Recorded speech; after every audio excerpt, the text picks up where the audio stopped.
Pembahasan selanjutnya kita lanjutkan ke structure and written expression. Nah, kalau di sini itu dibagi jadi dua, di yang structure dan written expression. Kalau di yang structure atau yang part yang pertama, soalnya itu kita memilih jawaban yang paling tepat.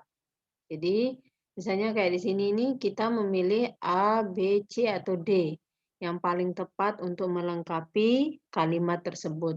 Jadi begitu modelnya kalau untuk part yang pertama. Nah, di sini itu sudah ada sedikit tipsnya. Yang pertama itu be sure the sentence has a subject and a verb. Jadi di dalam bahasa Inggris kita itu harus benar-benar memastikan bahwa kalimat itu terdiri dari subjek dan kata kerjanya. Nah, contoh nih. Engineers bla bla bla for work on the new space program. Nah, engineers ini kan subjeknya dan setelah subjek itu verb. Jadi di kalimat ini yang kita butuhkan adalah verb, kata kerja untuk melengkapi kalimat tersebut.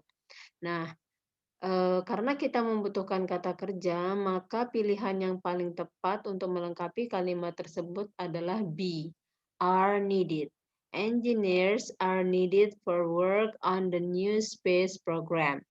E, C, and D itu salah karena mereka itu bukan kata kerja. Di sini tuh yang kata kerja cuma B. Jadi pilihan yang tepat adalah B. Kemudian contoh selanjutnya. The boy bla bla bla going to the movies with a friend.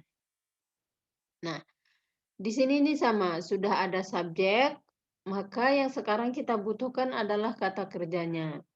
Nah, di sini itu pilihan yang paling tepat adalah D, will be. E itu salah karena he is. Sudah ada the boy di sana, sudah ada the boy yang menjadi subjek di kalimat tersebut. Maka he itu kita nggak butuhkan lagi. Jadi yang E itu salah karena ada he ya. Jadi kalau kita pilih E, dia akan menjadi double subject. Jadi E is incorrect. And then B, he always was. Jadi pertama sudah pasti salah seperti sama halnya dengan yang E, B ini juga sama karena ada he di sana. Kita sudah punya the boy, so we don't need subject anymore. Jadi B itu salah. And C is also incorrect karena relaxing. Ingat, lihat itu di kalimatnya. Di kalimatnya itu sudah ada kata going. Jadi relaxing ini udah kita nggak perlukan lagi. Double verb jadinya nanti di sana. Jadi sebenarnya yang kita butuhkan di sini itu to be yang paling pentingnya ya. Maka dari itu kata kerja yang paling tepat untuk melengkapi kalimat di atas adalah will be. The boy will be going to the movies with a friend. Kemudian kita lanjutkan ke tips yang kedua. Be careful of object or preposition. Nah, hati-hati dengan objek preposition. Object or preposition. Preposisi itu yang kayak gimana sih? Preposisi itu contohnya yang in, on, at, by. Kalau di kalimat ini contohnya itu with. Nah, preposisi itu dia diikuti oleh noun, pronoun, gerund, atau non-clause. Jadi, meskipun dia posisinya di depan seperti kalimat ini, dia itu bukan subjek, tapi dia itu object of preposition. Jadi, setelah object of preposition ini kita membutuhkan subjek untuk melengkapi kalimat ini. Karena di sini sudah ada kata kerja, maka sebelum kata kerja kita membutuhkan subjek. Maka yang paling tepat untuk melengkapi kalimat ini adalah be. He found the movie theater. Oke, kita lanjutkan. Nah, yang ketiga, be careful of a positive. Kalau di bahasa saya sering memahami a positive ini sebagai keterangan lebih. Jadi, eee, contohnya di yang pertama ini, George bla bla bla bla bla George is attending the lecture. Nah, a positive itu ditandai dengan adanya koma. Kalau a positifnya ada di tengah, maka dia akan diapit oleh 2 koma. Jadi kita di sini tetap membutuhkan subjek, ya. Kita membutuhkan subjek di sini karena di sini itu udah ada verb-nya. Jadi yang kita butuhkan di sini itu subjek. A positive ini bukan subjeknya ya. Nah, a positive ini dia akan menjelaskan si subjek yang ini. Jadi yang paling pas di sini jawabannya adalah my friend George is attending the lecture. My friend, temanku yang mana sih? Gitu loh. Ya temanku si George begitu. Jadi temannya yang attending the lecture itu adalah si George. Jadi George ini adalah keterangan lebih dari kata my friend. My friend George is attending the lecture. My friend ini ya si George, bukan si yang lainnya, tapi si George. Nah, ini a positifnya ini ada di tengah ya. Jadi sehingga dia diapit oleh 2 koma. Lain halnya kalau a positifnya itu ada di awal kalimat. Kalau dia ada di awal kalimat, maka komanya cuma 1 ya. Nah, sini sebenarnya kalimatnya sudah lengkap. Sarah really misses her basketball shots. Nah, ini sebenarnya sudah lengkap kalimatnya, sudah komplit.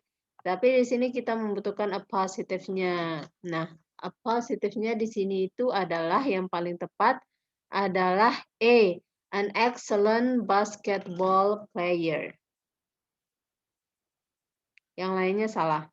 Ini udah ada verb-nya lagi. Kita nggak butuh verb ya kalau ada a positive. Kemudian di sini juga salah. Ini sudah lengkap sini. Kemudian her excellent basketball play salah. Yang paling tepat di sini adalah A, an excellent basketball player.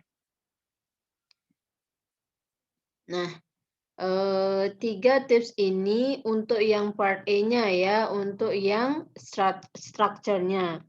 Nah, untuk yang written expression-nya, saya nggak bisa ngasih tips-tips tertentu karena di sini memang benar-benar membutuhkan skill atau pengetahuan yang memang luas tentang pemahaman tentang grammar ya. Jadi, kalau di part pertama yang sebelumnya tadi itu, kita memilih jawaban yang paling tepat untuk melengkapi kalimat, lain halnya untuk yang part 2 ini. Kalau di bagian yang kedua ini, lihat nih, sudah ada, pilihan A, B, C, and D. Di sini ada beberapa kata yang sudah digarisbawahi. Nah, dari 4 pilihan ini, itu ada 1 kata yang salah. Antara A, B, C, or D. Pokoknya salah satunya ini ada yang salah. Maka di sini tugas kita mencari kata yang salah. Maka kata yang salah itulah yang akan menjadi jawabannya.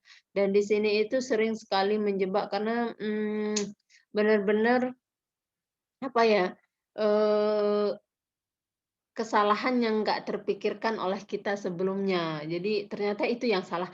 Misal-misal ini ya, permisalan, saya nggak akan kasih tahu jawaban dari, 2, 4, 5 pertanyaan ini apa, cuma saya kasih contoh ini ya. Misalnya B yang salah, seharusnya di sini bukan is, tapi are. Misal ini ya, sekali lagi permisalan. Kemudian di sini misalnya C yang salah, seharusnya di sini bukan become, tapi becomes, kurang S.